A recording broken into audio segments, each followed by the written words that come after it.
Cet été a eu lieu un autre 25e sommet, donc il y a eu le 25e sommet de l'OCS dont on vient de parler, l'Organisation de coopération de Shanghai, et l'autre sommet, c'est le sommet Union européenne-Chine. L'UE accuse un déficit commercial d'environ 300 milliards d'euros par rapport à la Chine.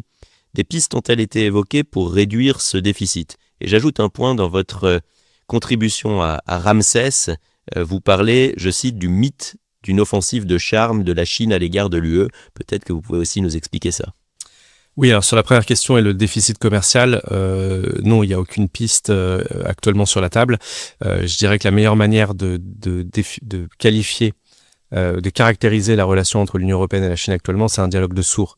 Donc les Européens continuent de demander, mais c'est pas nouveau, ça fait depuis au moins 15 ans, demandent à la Chine de s'efforcer de rééquilibrer le déficit commercial, mais ce que l'on voit depuis ces derniers mois, ces 2 dernières années, c'est au contraire une augmentation des exportations de la Chine vers l'Europe et une diminution des importations de produits européens vers la Chine. Donc en fait, on a une aggravation de ce déficit commercial. Donc non, il n'y a pas de piste de résolution.